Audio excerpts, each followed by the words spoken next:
As the years have gone by, I have come across many artists that have made me wonder. And that's not a negative thing. When I first heard Slug Christ, I was like, what in the hell is this dude all about? His approach on some songs is very wavy and lackadaisical in a like laid back way. And then other times he's in your face, like the Perseus remix with Sadistic. He was just attacking the song the whole time. So coming across someone like SlimReaper, his cadence reminded me of Slug Christ, and I really enjoy his music. And not knowing anything about Slim before I started listening to this project, I saw the affiliation with Soap and imagined that it would have been the same ballpark, but it's not. Seeing Soap on this project a couple times really did help it stand out to me because it was somewhat of a common ground. I knew roughly what I was going to get into, but when I saw the title of one of the songs called Ed Gein, I was like, oh, I don't know what this is going to be about. So I really enjoyed this project front to back. I'll say that now. But let me get into the meat and potatoes of what exactly this album is. This is really a showcase of what Slim is like on any kind of track. The production here is so diverse that I didn't have a chance to pinpoint what he was trying to do. He was touching on everything. There's some funk beats in here, there's some hip-hop beats in here, there's some laid-back sad beats in here, there's a couple guitar notes and stuff on tracks, but it's more towards the idea of him wanting to stand out as a diverse artist with a group of friends that want to work with him, and he feels comfortable with adding them on his project because they share the same vision. That same vision can help you build yourself up in the process, because there's a lot of albums out there that have a ton of features. The last couple Game albums had a lot of features on them, and they were some of his best works.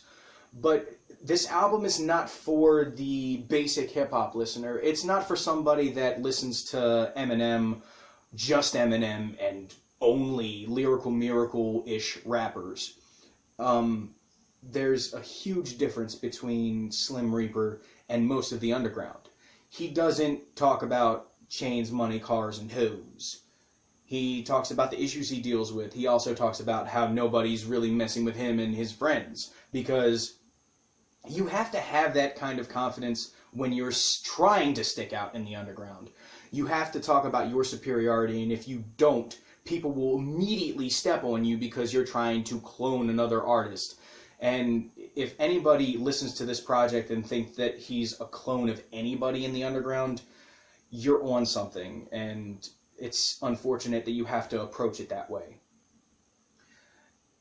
The amount of tracks on this project is insane. 23 tracks immediately would make someone want to turn away from it because it's stacked. But a lot of people that are involved in the underground community see 23 tracks, but they have to see how long they are. This project's only 37 minutes. Normally a project that's 23 tracks long is an hour, maybe an hour and 10 minutes, and that takes forever. It has to pull you in on each track if it's an hour long. Half an hour, it just flows. It continues.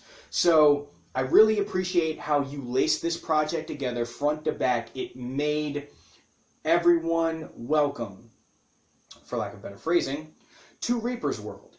It helps you understand what it is when you're making a track, as well as building up your listeners. So for the people that want to go beyond what they normally listen to, if you're a mainstream hip-hop listener and you want to try and do something different, give this a shot. If you're an underground hip-hop listener and you've never tried anything that's outside of the realm of, and forgive me for the people that don't like this person, if you listen to Puya, Shakewell, Fat Nick, anybody in G59, anybody in Sesh, I could go on for probably 5 minutes. If you listen to people in the underground and you want something that is a little different, listen to this.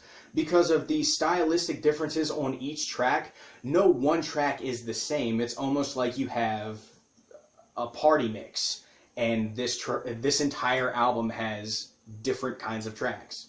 So I enjoyed it. Would I recommend it to the most basic hip-hop listener, like I continue to mention on here? No.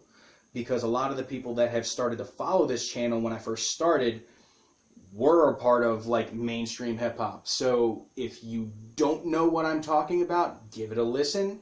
If you don't like it, don't hate it. Pretty much as easy as that. That's all that I have for this week. Yeah. And next week when I review the new John Voight EP, Ignore This Terrible Drug. Until then, stay selfish, enjoy your weekend, peace.